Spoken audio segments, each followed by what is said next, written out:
This video, I'm going to show you how I go about setting up a Raspberry Pi to run a headless workload. So when I have my Raspberry Pis, they just get network, power plugged in, and that's it. No display, no keyboard. We're just going to SSH onto it. So we're going to go through the process where we burn the image to an SSD like this. And well, actually, this is the SSD that goes in the Pi. This is the adapter, so I can put it in my Mac. Within that, we're going to create the image. We're also going to configure SSH. So there's a little bit of work to do to set up our certificate and everything so SSH works, so we don't have to type passwords whenever we access the Raspberry Pi. Then, we put the SD into the Raspberry Pi, we boot it up, and then we jump on it. And from there, we're going to edit sudoers so that I can run sudo without having to type a password again. I don't like typing passwords. I'm lazy. And then we're going to install Docker. I use Docker to run all the workloads. So in Visual Studio, I put a Docker file in, tell what all I want, and boom, I can just throw the workload onto the Raspberry Pi and it takes care of everything. And of course, my dog's going to play with the squeaky toy as we do all of this work. So let's get into it, squeaky toy and all. So first thing we're going to do is I'm going to assume that you've already got the Raspberry Pi imager installed on your machine. So looks like this. And we're going to take, I just got a new Raspberry Pi 5. Story behind that is Raspberry Pi 4s don't really have enough memory to run some of the bigger AI models that in later videos we're going to start running. Now, next thing is we're going to go other. We don't want to run Raspberry Pi with a desktop or anything. So we just need light. So it has everything you need, but no desktop. So X Windows, all of that stuff is left off. Put my SD card in so that it's mounted. Go to choose storage, give it a second, pick that out, then we go next. We're going to edit the settings, and we're going to call this RASP node 5. There's already 4 that I've configured. You set the username. I am not configuring the wireless LAN. I want these hardwired only. Have my time zone and all like that set. Services, SSH. We don't want to use password authentication. Yeah, this is my key, which I'm going to blur out. But from here, let me show you how you go about getting this key, your public key set up, which actually you can have the public key now that I think about it. To create a key, you're going to run Ssh-keygen. Try to remember T, RSA. Now, what is it? Yeah, it's T. RSA, it's F. tilde.ssh. Now, and I'm going to call this Raspberry Pi so I can tell the difference. And we're going to overwrite the one I've already done. I'm just hitting enter. It generates it. To get this thing that we want, pardon me while I go find the window, to get this public key, you do this. cat.ssh raspberrypi.pub. This is your public key, and you just copy and paste that into that text box, and it will set it up in that image so that when you go to SSH as Jake Watkins, or use your own username, the handshake will occur as long as the private key, so Raspberry Pi, the file that's on in my SSH directory. So let's see.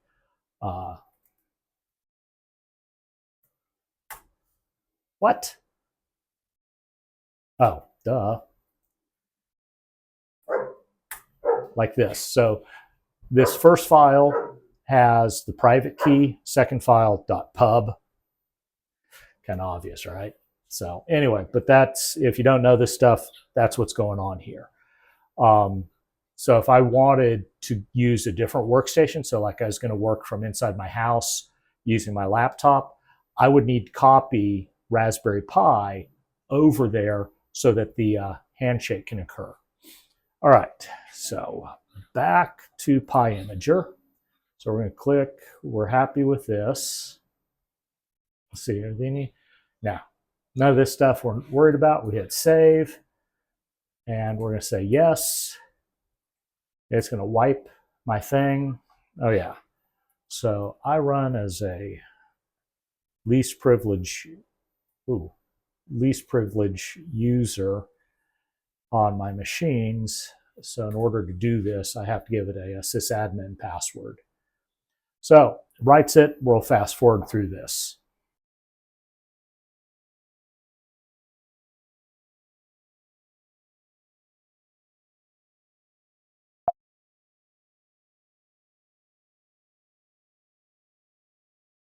All right, so we're all done with burning the image. So put it into the machine. Let's see, and then I'll plug it in, which I'm going to have to crawl under my desk to do. Fumble around here. Come on, really? I might not include this part. So it's all installed. I'll be right back. All right, so Raspberry Pi has been plugged in and booted up, so we can get rid of the PyImager. So get rid of that. We'll clear screen, do SSH. So whatever username you selected at rasp node 5.local, up it comes. So we're in there, happy day. First thing I like to do, oops, so I don't have any of my aliases loaded yet, is we're going to do sudo vi /etsy/sudoers. And you know what?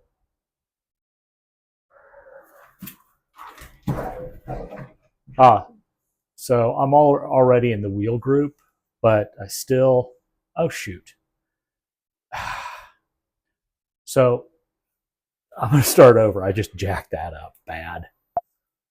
So try again, Jake. Nobody ever makes typo during a screencast.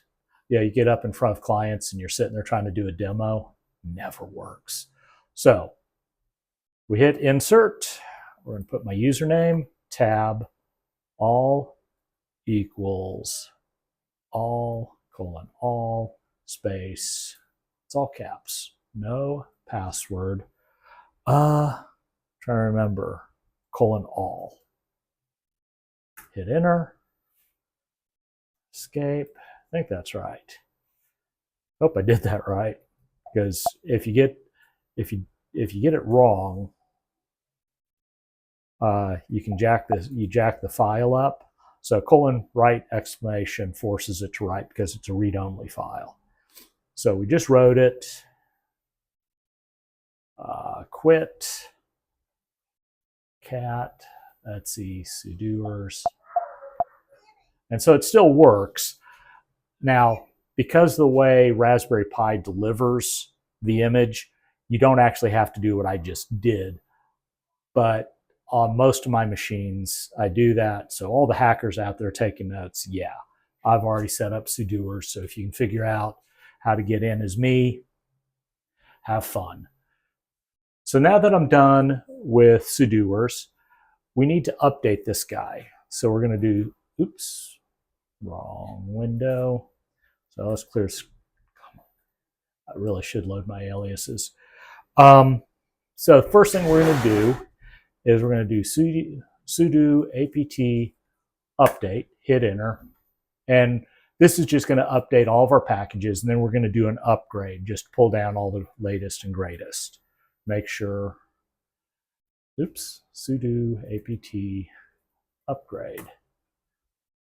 So that gets us all loaded up. with the best bits that have been shipped.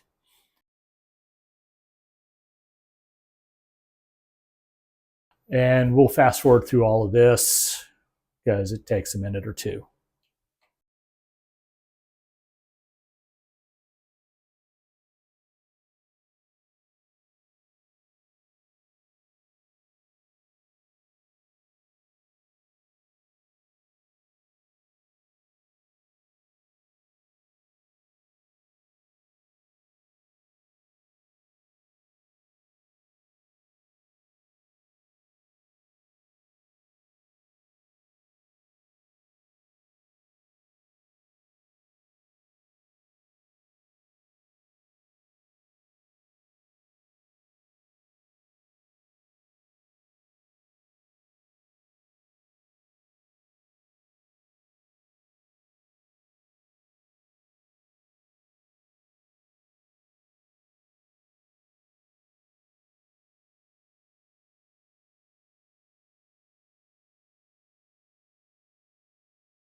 All right, so we're all upgraded. Sorry, and yeah, put my glasses on because I'm tired of squinting at the screen.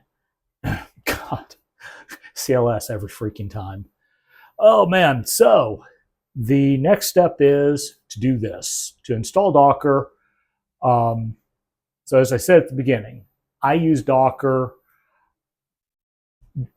to just basically, it makes running workloads on your Raspberry Pi just too freaking simple. You make the container where you pull the container down from Docker Hub and just get on with life. So, you know, MySQL, heck, Microsoft SQL Server is even available in a Docker container that you can run on your Raspberry Pi. Pretty much everything we're going to do with Raspberry Pis is available as a Docker container. So it just makes sense versus trying to load the bits directly onto the machine and deal with all the configuration that goes on. So once again, we'll fast forward and let this go. Oh, well, never mind. We're all done. Now, last thing you have to do is run this command because you have to put your user into the Docker users group. So you do this user mod and you add your user to Docker. Boom. So now, not sure if this will work because usually I have to reboot. Yeah, so it's not ready yet.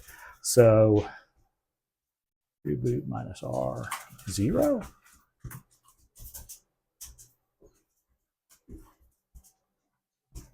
Oh, shutdown minus R 0. So, oh God, see, this is why you need the sudoers. And so it booted me out. We ping rasp node 5.local, and it'll take a moment for it to find it. Point is, at this point, the Raspberry Pi is configured and ready to start taking whatever it is I want it to run. And in future videos, we'll start using these, putting them to work. Specifically, my plan is to build out a local AI hub, run a local AI cluster. So we're going to put in N8N, Postgres, Open Web UI, and configure all of that stuff. And specifically, what we're going to be doing, what I plan to do with it is do retrieval augmented generation, RAG. So the idea is we're going to go out, you get PDFs, and load them into your vector database. Oh yeah, we'll be setting up Quadrant. So we'll be building applications to tear up those PDFs, vectorize them, put them into the database so that then OLLAMA can use that as a resource to help it answer questions you have. Where I go from that, don't know.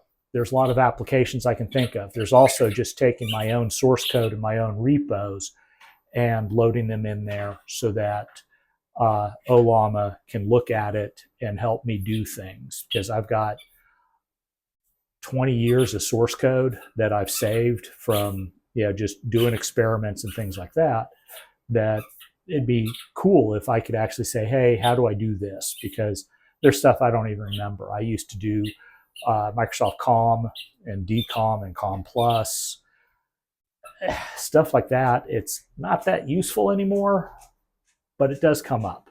So anyway, that's the video. Well, let's see real quick. Back up. So let's see if I actually did this right. So there's Docker, I hope. Yay! Docker PS. So Docker's up and running. So like I said, this machine's ready to go, and we will start putting them to work. I've got 4 others stacked up, obviously, and I'll take you through how I'm going to use it. And I'm a huge AI skeptic, and the best way to really show out that I'm right, that this AI stuff is crap, is to use it. So stay tuned. If you made it this far, thank you. Wow. If you give me a like, if you'd subscribe, we're going to keep this going. When I talk about a high-tech lifestyle, I've been doing a lot of fitness stuff. I'm going to start doing a lot more tech stuff and start bringing them together better. So stay tuned. Bye.